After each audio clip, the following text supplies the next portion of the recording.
Hello दोस्तों, आज के वीडियो में मैं आपको अपने विचार गवर्नमेंट जॉब यानी सरकारी नौकरी के फ्यूचर के बारे में बताना चाहूंगा। पहले कि आप सोचने लगें कि मैं कौन होता हूं गवर्नमेंट जॉब्स के बारे में बोलने वाला, तो शायद आप जानते होंगे कि मैंने सबसे पहली जॉब भारत पेट्रोलियम, जो कि एक पब्लिक सेक्टर यूनिट थी, उसमें रही है। और मेरे बहुत सारे दोस्त गवर्नमेंट जॉब्स में अच्छी अच्छी पोस्ट पर हैं। और मैं कुछ सालों से एक कोचिंग इंस्टीट्यूट से भी जुड़ा रहा हूँ इनडायरेक्टली, जो कि गवर्नमेंट जॉब्स की प्रिपरेशन कराती है।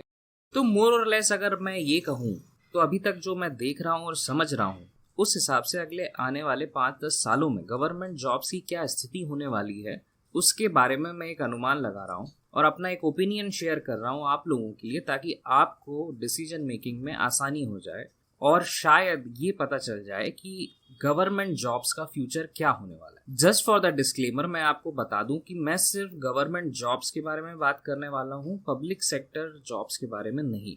उसके बारे में हम नेक्स्ट वीडियो में बात करेंगे।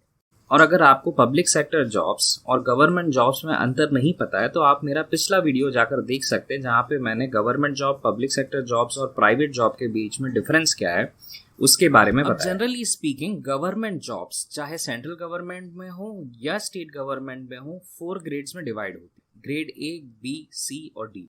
तो हम पीछे से शुरू करते हैं कि ग्रेड डी में आने वाली जो जॉब्स होती हैं वो मोस्टली लेबरर्स, प्यून्स, टेक्नीशियंस या इस तरीके की जॉब होती हैं। और अगर ग्रेड सी की बात करें तो ये मोस्टली एग्जीक्यूशनर लेवल पे जो जॉब्स होती हैं उनकी होती है, जैसे क्लैरिकल स्टाफ्स, या अगर रेलवे में आप बात करें तो टिकट कलेक्टर या स्टेशन मास्टर, या इवन पुलिस डिपार्टमेंट में बात करें तो एएसआई, एसआई, जो उस लेवल पे जॉब्स होंगी वो होंगी ग्रेड सी की जॉब्स। अब ग्रेड बी की जॉब्स कौन सी होंगी? तो ग्रेड बी की जॉब्स होती हैं मिडिल मैनेजमेंट की जॉब, जहाँ पे ऑफिसर्स की पोस्टिंग्स या सिलेक्शन स्टेट लेवल पे या सेंट्रल लेवल पे अलग तरीके से हो। तो फॉर एग्जांपल एसएससी कई बार ग्रेड बी के लेवल की जॉब्स के लिए लोगों को सिलेक्ट करती है, या फिर स्टेट पीएससीज ग्रेड बी के लेवल की जॉब्स को सिलेक्ट करती हैं, जैसे एसडीएम, डीएसपी वगैरह। और ग्रेड ए लेवल की जॉब्स में सिलेक्शन मोस्टली यूपीएससी के थ्रू ही होता है। और कई बार ग्रेड बी में लोग प्रमोशन लेके 10-15 साल में ग्रेड बी से ग्रेड ए में भी चले जाते। तो अगर आप ग्रेड ए की बात करें तो ये टॉप एग्जीक्यूटिव्स या ब्यूरोक्रेट्स की जॉब होती हैं, जहाँ पे ये government officials, policy making, policy implementation, या इवन इन लोगों का काम शुरुआत से ही बहुत ऊपर के लेवल का रहता है। और ग्रेड बी के लोग मोस्टली इन पॉलिसीज को एग्जीक्यूट करना, उनको जनता तक पहुंचाने में फ्रंट रनर का काम करते हैं। और ग्रेड सी के लोग मोस्टली सहायक के रूप में ग्रेड बी या ग्रेड ए के ऑफिसर्स को सपोर्ट करते हैं। और ग्रेड डी की जॉब मोस्टली अभी तक खत्म हो चुकी हैं, और जो जॉब्स हैं भी वो कभी कभी पब्लिसिटी स्टंट के रूप में निकाली जाती हैं जब बहुत ही ज़्यादा शॉर्टेज हो जाती है। तो आप देखते होंगे कि प्यून की जॉब के लिए भी बहुत सारे इंजीनियर्स, एमबीए ग्रेजुएट्स अप्लाई करते हैं, क्योंकि उनमें सरकारी नौकरी पाने का एक क्रेज होता है। बट मुझे आज तक वो पोस्ट के बारे में किसी की पोस्टिंग हो गई हो ऐसा मैंने सुना नहीं, सिर्फ जॉब निकली है इतना ही सुना। तो अगर आपकी बेसिक अंडरस्टैंडिंग बन गई है कि गवर्नमेंट जॉब्स में कितनी कैटेगरीज होती हैं, तो अब हम आगे बात करते हैं कि इन जॉब्स का फ्यूचर क्या है। देखिए, गवर्नमेंट एम्प्लॉय सरकार के लिए एक एक्सपेंस है, यानी कि उसकी सैलरी, उसके बेनिफिट्स या उसके बाद में रिटायरमेंट बेनिफिट्स भी गवर्नमेंट को उठाने पड़ते हैं। लेकिन गवर्नमेंट को चलाने के लिए गवर्नमेंट एम्प्लॉयज का होना बहुत जरूरी है। बट किस लेवल के गवर्नमेंट एम्प्लॉयज का होना बहुत जरूरी है, ये हमें देखना होगा। तो अगर आप देखें तो ग्रेड बी की जो जॉब्स हैं अब वो मोस्टली नहीं आती, इसलिए क्योंकि ये सारी जॉब्स कॉन्ट्रैक्ट्स में कन्वर्ट हो चुकी हैं या ग्रेड सी में अपग्रेडेड हो चुकी, क्योंकि उन लेवल की जॉब्स के लिए क्वालिफिकेशन की भी रिक्वायरमेंट मिनिमम 10th पास या 8th पास ही थी, क्योंकि उतनी ही रिक्वायरमेंट उनको होती थी। लेकिन अब ये जॉब्स खत्म करके इन जॉब्स को कॉन्ट्रैक्ट में दे दिया गया। और ग्रेड सी की भी जो जॉब्स स्टेट लेवल पे या सेंट्रल लेवल पे हो रही हैं, या तो उनकी पोस्टिंग बहुत डिले हो जाती है या पोस्टिंग आती ही नहीं। और इसलिए आप देखते हैं कि एसएससी में या फिर स्टेट गवर्नमेंट की जॉब्स की पोस्टिंग में इतनी धांधली होती है, स्टे लग जाता है, और अगर पोस्ट निकलती भी है तो बहुत सारे कैंडिडेट्स हैं वो भर्ती होने के बाद उनके पास ऑफर लेटर भी नहीं आता। तो ये स्थिति बनी हुई है और इसका रीज़न ये है कि गवर्नमेंट के पास इन एम्प्लॉयज़ को रखने के लिए पैसा नहीं। तो इन एम्प्लॉयज़ की जगह को कौन लेता है? वो जगह को लेते हैं फ्लोटिंग एम्प्लॉयज़, जो कि मोस्टली कॉन्ट्रैक्ट पे काम करते हैं। उन कॉन्ट्रैक्टर्स को कुछ दिनों बाद बदल भी देते हैं और कई बार सरकार अपने पुराने एम्प्लॉयज़ को खुश करने के लिए उनके रिटायरमेंट की एज को एक्सटेंड कर देती है ताकि वो पोस्ट एकदम से खाली ना हो। और डिजिटल होने के कारण कई पोस्टों को तो ख़त्म भी कर दिया गया है, क्योंकि सरकार का काम डिजिटलाइजेशन होने के बाद बहुत सारा कम हो चुका है, एटलीस्ट पेपर वर्क में तो कम हो चुका है। ये सारी जॉब्स कब आती हैं? वो आती हैं तब जब चुनाव होते हैं। तो अगर आप देखें किसी भी स्टेट में, तो भर्तियों संख्या तभी बढ़ी जाती है जब चुनाव नज़दीक होते हैं और एग्ज़ाम होने के बाद या तो उन एग्ज़ाम्स पे स्टे लग जाता है या पोस्टिंग्स नहीं आती है, ऑफ़र नहीं आते हैं। बहुत ही रेयर होता है जबकि एक्स्ट्रा ऑर्डिनरीली शॉर्टेज स्टाफ की हो जाए तभी उन एग्ज़ाम्स की भर्ती होती है। तो ये हो गई ग्रेड सी और ग्रेड डी लेवल की जॉब्स के बारे में। और अगर इनकी मैं फ्यूचर की बात करूं तो सिंस गवर्नमेंट अपने एम्प्लॉयज़ को कम रखना चाहती है, तो मुझे लगता है कि ये फ्यूचर में जितनी भी जॉब्स होंगी वो कॉन्ट्रैक्ट्स पे जाएंगी। इवन अगर आप कई स्टेट्स में देखें तो ट्रैफिक पुलिस के लिए भी कॉन्ट्रैक्टर्स को ही हायर किया जाता है। मेजरली पुलिस फोर्स या आर्म्ड फोर्सेस, ये बहुत इंपॉर्टेंट जॉब्स होती हैं और इनकी रिक्रूटमेंट के लिए हमेशा स्टाफ को हाईएस्ट पीक लोड के हिसाब से मेंटेन करना बहुत ज़रूरी है। क्यों? क्योंकि कभी भी सिचुएशन गड़बड़ हो सकती है, जैसे वॉर की सिचुएशन हो गई, और उस सिचुएशन में आप किसी भी एम्प्लॉय को तुरंत रिक्रूट करके ट्रेन नहीं कर सकते। तो एक फौजी को हमेशा तैयार होना ज़रूरी है। इसलिए अग्निवीर जैसी पॉलिसीज़ भी लेके आते हैं, जहाँ पे 4 साल के लिए या 5 साल के लिए भर्ती करने के बाद, जहाँ पे कंटिन्यूअस ट्रेनिंग के कारण हमारे आर्म फोर्सेस की स्टाफ को मेंटेन किया जा सके और प्लस न्यू यूथ को एम्प्लॉयबल बनाया जा सके। और थर्ड ये है कि 4 साल बाद जब वो स्टाफ को 50% रिटायर हो जाएंगे तो उनको न्यूली रिक्रूट कर दिया जाए, क्योंकि वो सीनियर होते जाते हैं तो उनकी सैलरी भी बढ़ती जाती है और उनको पेंशन भी देनी पड़ती है। और अगर आपको मेरी बात पे यकीन नहीं हो रहा है तो मैं आपको बता दूं कि डिफेंस बजट में भी लगभग 70 to 80% बजट आज भी सिर्फ पेंशन और सैलरी देने में जाता है हमारे आर्म्ड फोर्सेस के एम्प्लॉयज़ के लिए। तो इसलिए गवर्नमेंट किसी ना किसी तरीके से इस तरीके की स्कीम्स लेके आती हैं जिसमें यूथ को एम्प्लॉयबिलिटी तो मिले ही, लेकिन उनके लिए परमानेंट एक बर्डन के रूप में भी वो ना बन पाए।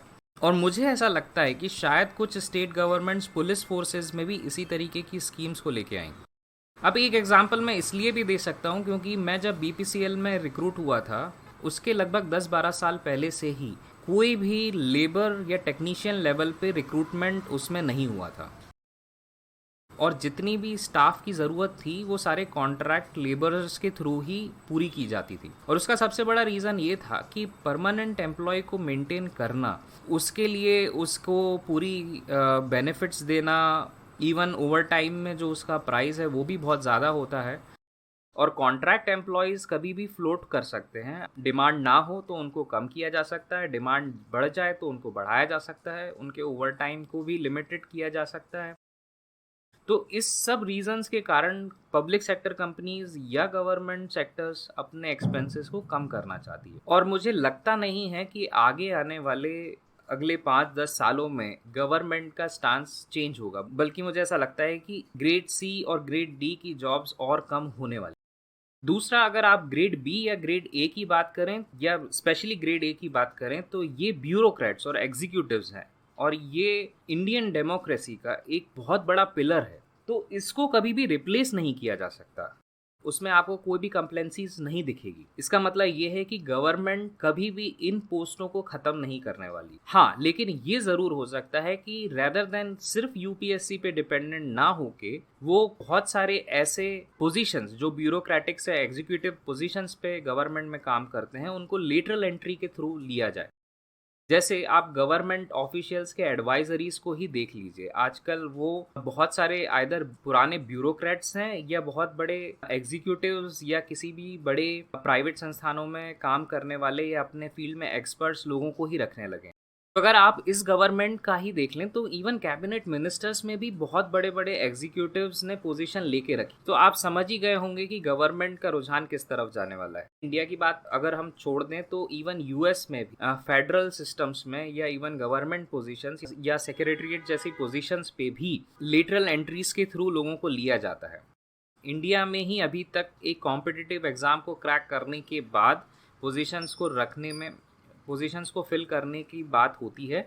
अदरवाइज बहुत सारी कंट्रीज़ ऐसी हैं कि कॉम्पिटेंस बेस पे वो लोगों को रिक्रूट करती हैं। तो मुझे ऐसा लगता है कि अगले आने वाले 10 सालों में लेटरल एंट्रीज इन पोजीशंस पे भी होना चालू हो जाएगी। तो ले दे के मैं अगर अपना ओपिनियन आपको समराइज करने की कोशिश करूं तो कंपटीशन एग्ज़ाम्स कभी भी ग्रेड ए और ग्रेड बी के एग्ज़ाम्स के लिए तो बंद नहीं होने वाला है, बट उसका स्केल बढ़ने भी नहीं वाला है, वो उतना ही रहेगा। मोस्ट प्रोबेबली शायद कम हो जाए क्योंकि अगर लेटरल एंट्रीज उसमें आने लगी, बट ग्रेड सी और ग्रेड डी की एग्जाम्स मुझे लगता है कि आगे जाके ख़त्म होने वाली है। तो अगर आपको ऐसा लगता है कि आप सरकारी नौकरी या गवर्नमेंट जॉब्स की तैयारी करना चाहते हैं तो आपको प्रीमियम जॉब्स के लिए ही अप्लाई करना पड़ेगा। जैसे आर्म्ड फोर्सेज में भी आज एनडीए की एग्ज़ाम्स या आईएमए या आईएफएस के लिए जो एग्ज़ाम्स होती हैं वो यूपीएससी के थ्रू ही होती हैं, और उसमें आज भी शॉर्ट सर्विस कमीशन के थ्रू आप शॉर्ट टर्म के लिए काम कर सकते हैं, या सिमिलरली इसरो डीआरडीओ जैसी गवर्नमेंट इंस्टीट्यूट्स में आप साइंटिस्ट की पोस्ट पे जा सकते हैं, और या फिर यूपीएससी के through again grade A grade B की जो जॉब्स हैं उसको ले सकते हैं। तो आप मान के चलिए कि ये जो जॉब्स हैं वो हमेशा बनी रहेगी और कभी कम नहीं होगी, बट इनकी संख्या इतनी कम है कि इसमें कंपटीशन बहुत ज़्यादा है। और जो बहुत ज़्यादा बड़ी पोस्ट पे गवर्नमेंट को जो ज़रूरत होती है ग्रेड सी और ग्रेड डी के क्लर्क्स या लोअर लेवल्स के जॉब्स की, वो हमेशा कॉन्ट्रैक्ट एम्प्लॉय से धीरे धीरे करके फिल होने वाली है। और मुझे नहीं लगता है कि उसमें गवर्नमेंट कभी, शायद कुछ परसेंटेज वो गवर्नमेंट अपने एम्प्लॉयज़ को मेंटेन करने की ट्राई करे, क्योंकि ये कोई भी सिचुएशन में हमेशा ज़रूरत होती है। अगर आप प्राइवेट प्लेयर्स पे बहुत ज़्यादा डिपेंडेंट हो जाते हैं तो वो भी एक बहुत बड़ी दिक्कत है। इसलिए गवर्नमेंट मे बी 10 या 20% एम्प्लॉयज़ सिर्फ अपने रखेंगी, बाकी 80% वो शायद सिर्फ कॉन्ट्रैक्ट्स के थ्रू ही भर्ती होने वाले हैं। मोर और लेस मुझे ऐसा लगता है कि अगर आप इस इन्फॉर्मेशन को यूज़ करके अपना डिसीजन बनाएं तो वो आपके ऊपर है। मैं तो यही सलाह दूंगा कि if you are preparing for government jobs, only aim for premium jobs. छोटे लेवल की जॉब्स में ना ही कोई बेनिफिट्स रह गया है और ना ही वो जॉब्स बहुत ज़्यादा आगे निकल के आने वाले। So that's my opinion, what is the future of government jobs. Hopefully ये वीडियो आपको हेल्पफुल लगे। अगर पसंद आया तो शेयर कीजिए, और अगर आप गवर्नमेंट जॉब्स में इंटरेस्टेड ना हो कि प्राइवेट जॉब्स में जॉब ढूंढना चाहते हैं तो आप हमारी वेबसाइट पे विजिट करके अपने रेज्यूम को अच्छा बना सकते हैं। वेबसाइट की लिंक आपको डिस्क्रिप्शन मिल जाएगी। Finally, thanks for watching.